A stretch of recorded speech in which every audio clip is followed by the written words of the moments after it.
Hi, good morning, everyone. It's a pleasure to be here today. I wish I could stay for the whole time.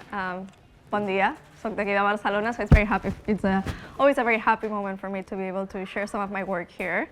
As Davide has said, I've been doing research on authoritarian populism, polarization, and human rights for many, many years now, different parts of the world. I came back to Barcelona about 2.5 years ago. I think my life has taken me on many journeys, but some of them are a little bit disconnected, although I feel like they connect very much as well. I'm also a yoga teacher. I don't teach much, but I practice every day, or I try. So also, I don't know for how long you've been sitting already, and I also know it's a morning, so if anybody wants to stretch a little bit or do a little bit of movement, I would encourage you, because I can talk, and I can talk for a lot, so if anybody, for a long time, so if anybody wants to do a little bit of stretching or feels the need to stand up at some point, do let me know. But I guess one of the downsides of the kind of work that I do is that a lot of my focus is on far-right politics and authoritarian populism. So I tend to bring a little bit of the down, sad mood to the conversations. I'm going to try not to do that too much, but inevitably that happens. But actually, before I get started with the presentation, I also wanted to share a little bit about the organization that I belong to, in case it's of interest to any of you. But I also was given this glass that I assume all of you have, and I saw that it says, "What we cannot imagine, we cannot come into being," by bell hooks. And I thought it was a really beautiful quote to have here, partially because we're going to be talking about narratives, and narratives are a lot about imagination. But also it felt very special to have a bell hooks here, because bell hooks was very close to our institute, and she was really good friends with the founder and director of our institute as well, and there's some conversations between them if you want to see them. But her work and her, I think, approach to democracy, justice, love, and fairness is one that really inspires a lot of the work that we do. So I lead the research for a program called the Democra-Sí and Belonging Forum, which is part of the Othering and Belonging Institute at the University of UC Berkeley in California. I work here in Spain. We do some global work. But the forum is both a network and research hub. So there's more than 400 people from across Europe and the United States that work in the social justice and democracy spaces and polarization and so on, who are part of this forum. And I'm sharing because I want to invite any of you, if you are interested, to also become part of it. This is a space where we can have a lot of conversations and also surface some tensions that arise between doing some justice work and democracy work. Two spaces that should have a lot in common, but sometimes there's some tensions or difficulty in speaking or approaches. So I wanted to invite any of you to come to that if it's of interest. But we're driven by the mission of a world where everyone, including the Earth itself, belongs. And we do a lot of work on what is othering, so the mechanisms and processes that perpetuate structural marginality, but also what is an alternative, like the idea of belonging. But I'm not here today to describe what democracy is. I'm not going to get technical, I'm not going to get political sciencey about it, because I'm going to be chatting about narratives on democracy and who's dominating the discourse, what are the narratives that are emerging, and we're a little bit what we're up against, because none of the work, whether we work on migration, whether we work on gender, whether we work on citizens' assemblies, none of it is happening in a void. Everything is interconnected, right? So in terms of narratives, I thought it may be interesting to start with a quote by one of my favorite authors. Her name is Joan Didion, who used to say, or starts an essay by saying, "We tell ourselves stories in order to live." I don't know how many of you have heard. No? Okay, it's like you were nodding. I was like, maybe she's read this essay. But I want us to keep that in mind. We tell ourselves stories in order to live. Because stories, narratives, shape the way in which we interact with the world and the way in which we interpret reality. So another literary quote that I like is this one that says, "We dream in narrative, daydream in narrative, remember, anticipate, hope, despair, believe, doubt, plan, revise, criticize, construct, gossip, learn, hate, and live by narrative," which is by another literary scholar. But of course, narrative, I mean, I'm sure like it's something that we've all heard about a lot, like narrative, what are we talking about? We can talk about narrative in many different ways, but what does narrative mean when we're talking about social change, right? And generally, when we speak about narrative in that sense, we're speaking about selective depictions of reality across at least 2 points in time that shape what we think is happening and what needs to happen. Political narratives more specifically describe what should be done in the world.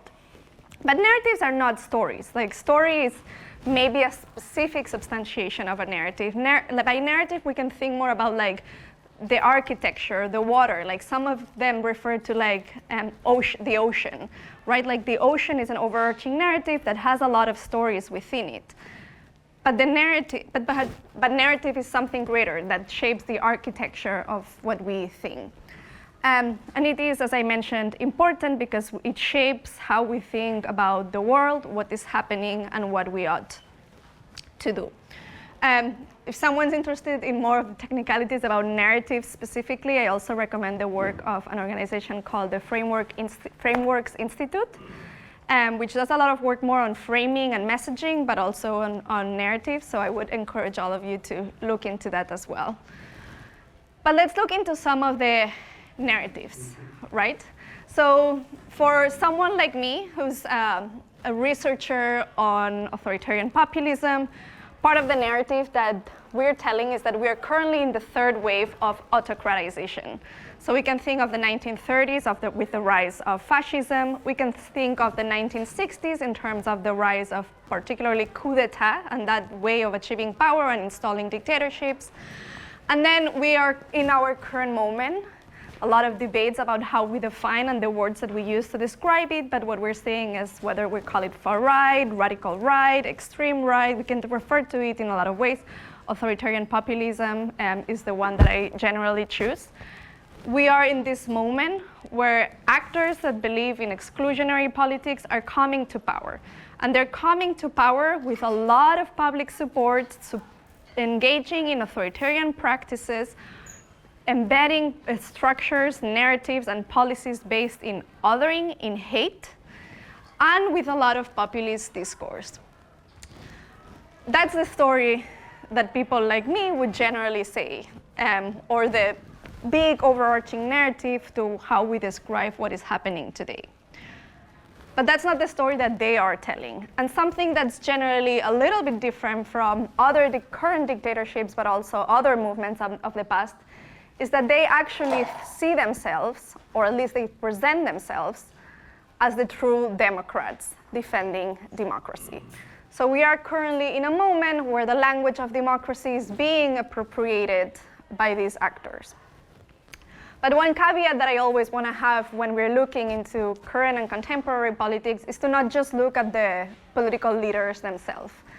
I think that literature also and research from understanding fascist movements of the past also tell us that it's a little bit dangerous to have a hyper-personalistic approach to how we view politics. These guys are very successful, very charismatic, very appealing to a lot of people, and to certain degrees more or less competent for evil perhaps, but that's true. But they're not the only ones driving this, and there has been a lot of work and a lot of narrative work that has been put in place for decades in order to make this happen. So I like to think at least at 3 levels. The first one is the leaders, and they're the political figures or the most vocal voices, and they have a very important role in shaping the narratives because those are the ones that we see the most vocal, the most visible, the ones that capture the imaginary and we see more in media. But there's also movements, intellectual organizations, think tanks, media platforms, social movements that actually oftentimes have existed for a long time, and they have identified those leaders as the best conduit for their mission. And I like to, for example, provide the example of evangelical Christianism and anti-gender movements in the United States. Movements that have identified someone who's generally secular, who has generally demonstrated support for abortion in the past, who has been convicted of sexual harassment, who does not represent any Christian value as their leader. But that's because the MAGA movement is seen as the movement, the political leadership that's more likely to pass the policies that these movements want. Movements that have been at work at it for many, many, many, many years. So it's not just about the leader, the movements are important, but we also need to separate from that the voters. Voters are not a given. Voters are not necessarily bought into a lot of the core ideology, which is also very flexible, and we can talk about that. And then subcultures. And I mentioned subcultures as well because it is in subcultures, and particularly online spaces, but not only, where a lot of the narratives on democracy are seeped in, developed through gateway communities that are not necessarily framed as political spaces, but actually meet people where they are and bring them into like the narratives of exclusionary, authoritarian populism, and oftentimes white supremacy. And the other note to add as well is that all of the above are, on the one hand, very intersectional. Obviously, they wouldn't use this language, but they're very intersectional.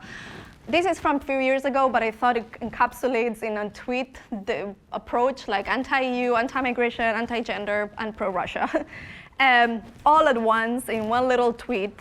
But something that pervades a lot of the narratives and discourse. And it's truly, truly, truly transnational. It's one of the, I think we all know that now, but it's also one of the maybe ironies of our time that these very nativist, America First, Hungary First, Britain First movement are very well connected and very well networked internationally. And I think that's important because that also shapes the narratives of what democracy is, the kind of language that we use, but also the strategies. And I think like that's also why I want maybe to make us collectively reflect on what does this mean for narrative, and can we get out of this one and build something better if we do it only at the national level? Or do we also need to be connected in transnational solidarity networks?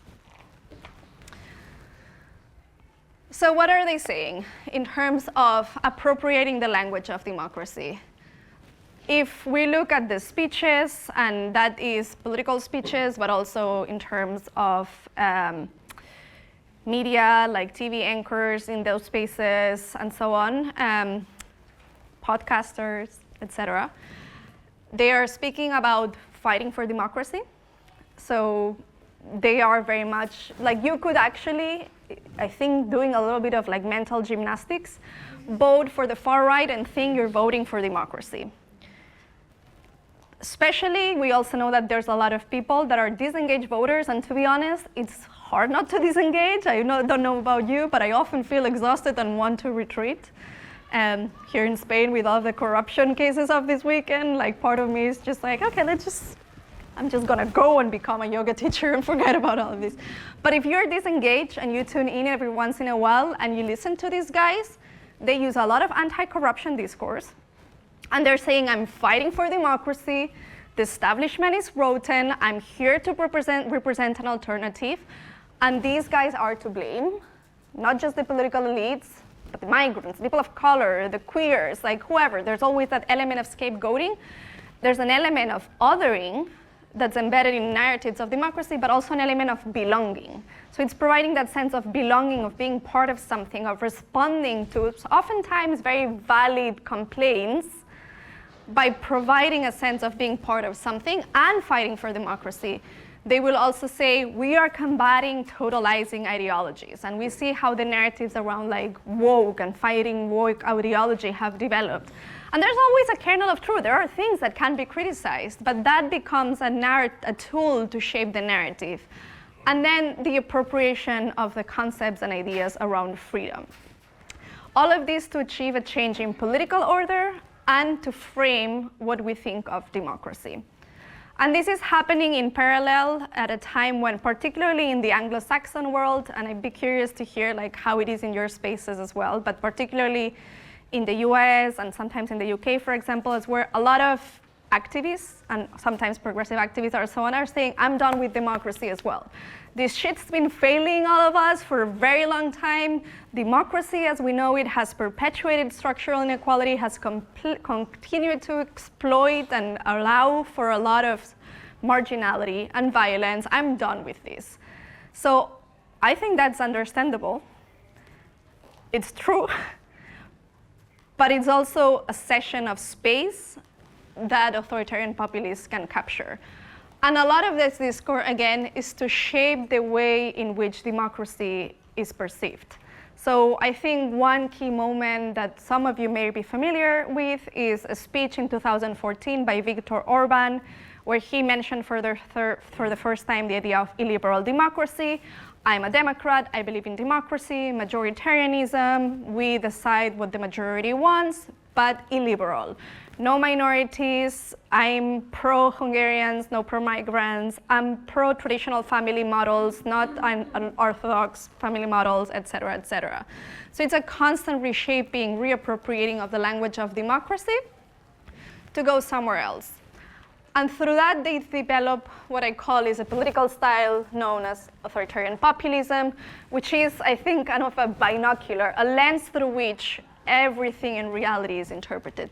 One where there's that us versus them, the othering, the scapegoating, and then on the other hand, the populism, the anti-elite discourse, the anti-establishment.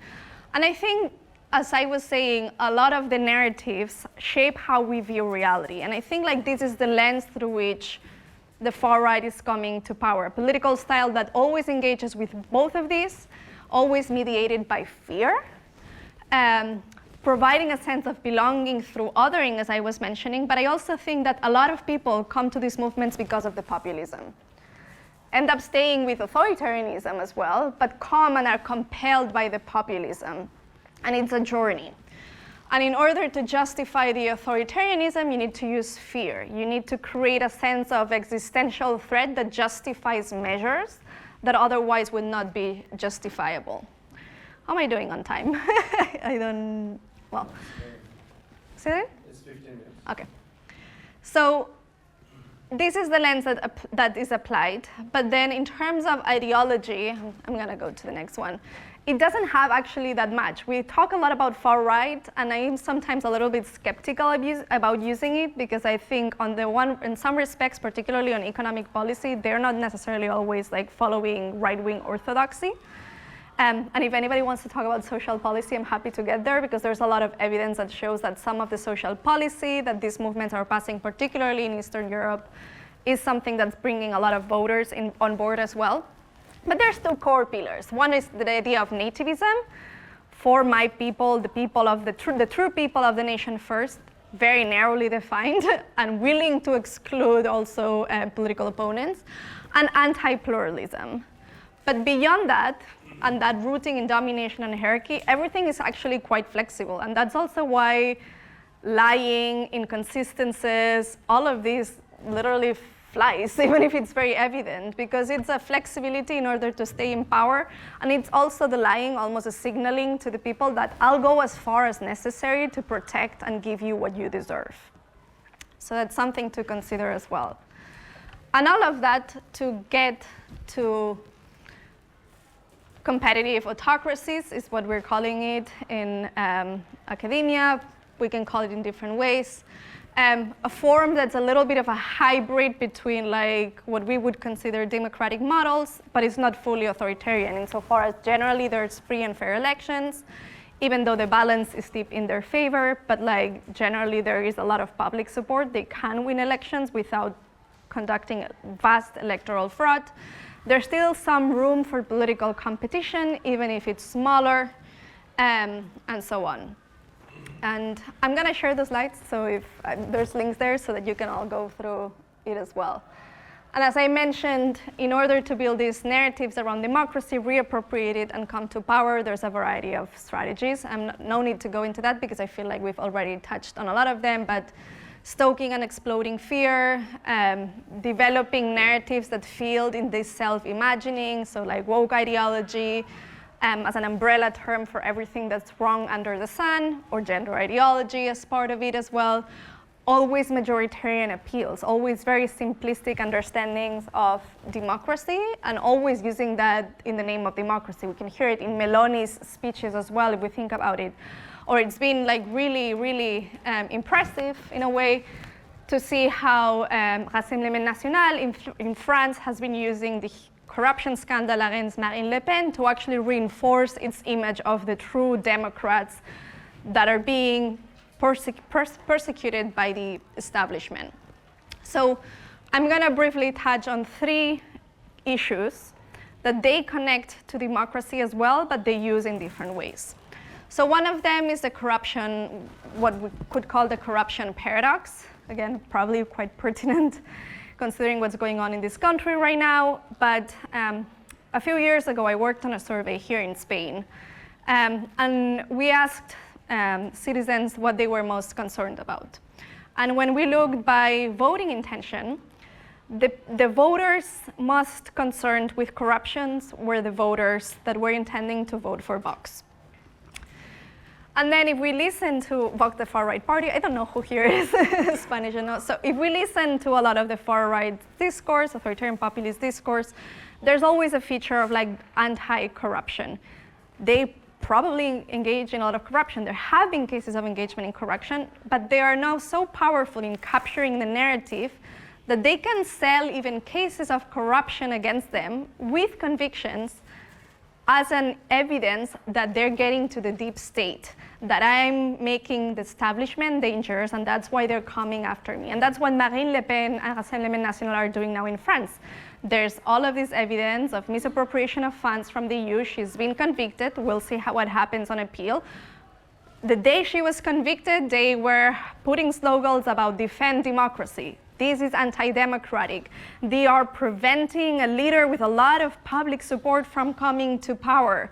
This is against democracy, like this is the judiciary being employed. So the language around corruption is very complicated and full of paradoxes, like a lot of what we're engaging with here. The other one is migration policy. And migration policy, I mean, this could be a full session of like a few hours, right? Has been core to this project, has been core to the reshaping of their idea, like both ideas, but also the coming to power. But the strategy here has been not only to be the ones pushing for the narrative, but actually to make sure that everyone is adopting your narrative as well. So I think if we look at what's happened in Europe with the new pact on migration and so on, like the biggest success of the far right, I believe, in Europe nowadays is not the amount of votes that they're getting, but the fact that they've managed to completely shape and put on the political agenda their migration discourse as if it's the only way possible. That's a huge success. You don't need to be in power if you manage to get anyone in power to just do your job. Of course, they want to get in power as well, but like migration has been a Trojan horse, has been a way of actually also testing a lot of policies that we wouldn't have accepted otherwise, like the hubs outside of the EU, surveillance measures, the kind of, and so on. And then finally, before I get to gender, and I'm sharing this, which is a project that I'm working on called Engendering Authoritarianism. We haven't published it yet, but if anybody's interested, I can share a little bit more. This is a project that I've been working on for a very long time, that I feel very passionate about, but also it's been hard, which examines the different ways in which gender is being used to engender authoritarianism, to bring authoritarianism, to justify it, and how the so-called fight against gender ideology, but other uses of gender as well, because there's a lot of flexibility, are used to normalize authoritarian ideas, construct a threat that justifies authoritarian measures, build a Big Tent coalition. The kinds of coalitions that are coming together to fight gender ideology is completely bonkers. Even on religious grounds, there have been religious actors that had always had ecumenical differences along Islam, Catholicism, Christian evangelicalism, etc., that are coming together to fight gender ideology with techno bros. And it's just, so gender, like the fight against gender is serving that to polarize, to distract, and to change culture. And I'm gonna end with the cultural piece here because I think it's something to reflect on as well, but that really connects to the idea again of narratives and democracy. Having a cultural strategy, one that precedes politics, is a strategy that has been adopted for decades by some of these movements. And part of it is build a cultural and intellectual infrastructure through think tanks, through pseudo-universities, to make sure you have scholars commenting and so on. And then also be present and participate in what have become gateway communities. This is particularly important when it comes to young men, because this is happening in a lot of online spaces, but also mixed martial arts studios and so on, places that present as apolitical, that oftentimes respond to either gendered anxieties or are gendered by their nature. And that are spaces where the far right is being able to bring people into like white supremacist ideology. And these all respond oftentimes to a long-term narrative strategy. So how many people here know who invented the concept of gender ideology? Gender ideology. No? Okay. Gender ideology was created in 1994 by the Vatican. So it's been around for a while. It was created in, I think 1994, may have been 1995, when the UN conventions were starting to adopt the language around gender mainstreaming into its instruments. The Vatican did not like that. So they created the concept of gender ideology as something that needed to be fought against. They also created something called new feminism. And the concepts of gender complementarity, all of which I'm happy to talk about at another time in connection to the gender project.